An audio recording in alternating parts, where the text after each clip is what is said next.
안녕하십니까. 오늘은 동업계약 시 주의할 점에 대해서 세 번째로 살펴보고자 합니다. 두 번째 촬영 이후고 그동안 한동안 좀 바빠서요. 세 번째 촬영 좀 늦었습니다.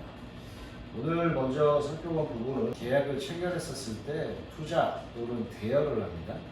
거기에 따른 계약의 효력 발생 시점과 종료 시점을 명백하게 약정을 해두시는 게 좋습니다.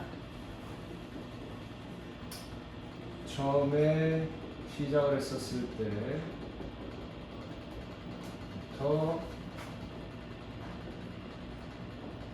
그때까지 계약의 효력이 유지된다는 조항은 꼭 필요합니다.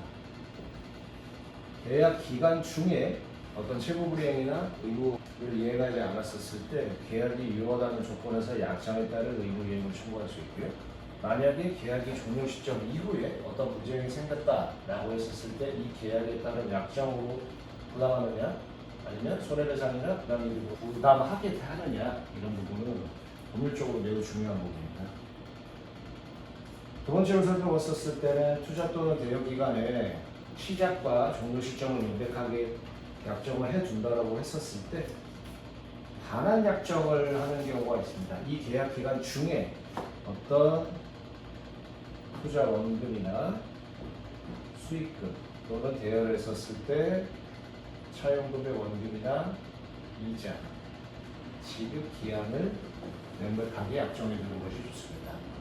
어느 시점 기준으로 그때까지 이행을 해야 되는데 이행을 하지 않았다라고 하면 그 이후부터는 채무불이행 문제가 생기고 관련해서 지연이자나 민법상 이자를 청구할 수가 있는데 이런 약정 자체가 명백하게 되어 있지 않는다라고 한다면 계약의 이행에 따른 시점, 그 시작점 자체를 특정하지 못하는 경우가 있습니다. 그렇기 때문에 이런 부분도 잘 해두셔야 되는데요. 1항과 2항의 기간 자체는 꼭 시작부터 끝까지 그 기간 내에 포함되어야 되는 것은 아닙니다. 예를 들어서 계약의 유효 시점이 이때부터 이때라고 했었을 때 지급 약정을 이때 기준으로 하더라도 유효하고 계약이 끝난 다음에 이때 기준으로 하더라도 유효하게 채무불이행 책임을 물을 수가 있습니다.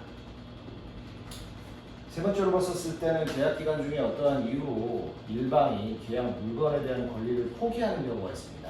그 포기라는 것은 개인적인 사유에 의한 포기일 수가 있습니다.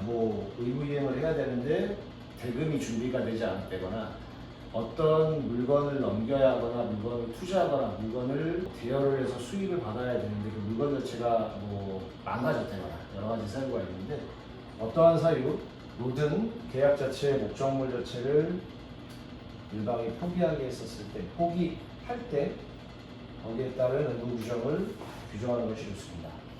아까 말씀드린 것처럼 포기의 사유는 채무자의 책임일 수도 있고 채무자나 채권자의 책임이 아닌 제3의 책임일 수도 있고 자연재해일 수도 있는데 당연한 이유지만 상대방이 약정 위반이 없었을 때 권리를 포기하게 한다면 거기에 따른 제한 규정을 명백하게 해놔야 됩니다. 예를 들어서 포기하면 위약벌 또는 손해배상액의 예정으로서 지급된 금액을 포기한다거나 지급받은 금액의 몇 배를 배상한다거나 이런 규정이고 관련해서 수익 배분이나 이자 지급 청구에 대해서 페널티를 규정을 해야 되는 내용도 있고요. 그리고 계약 기간 중에 이 목적물의 운영에 따른 비용 부분이 문제가 됩니다. 예를 들어서 전체 물건을 다 신축을 한 다음에 그 부분을 분양해서 분양 수익금 중에 일부를 배분한다 라고 나왔었을 때 이 운영에 따른 비용이 처음에 계약 당시에 예상했던 금액 기준 한도, 그 한도 미치라고 한다면 아무런 문제가 없지만 한도를 넘어가는 경우가 있습니다. 그러한 경우는 투자를 하는 입장에서 아니면 투자를 받는 입장에서 예상하지 못한 범위의 추가 비용이 들어가기 때문에 거기에 대한 약정도 해내는 것이 좋습니다. 예를 들어서 금액으로 산정을 할 수도 있고요.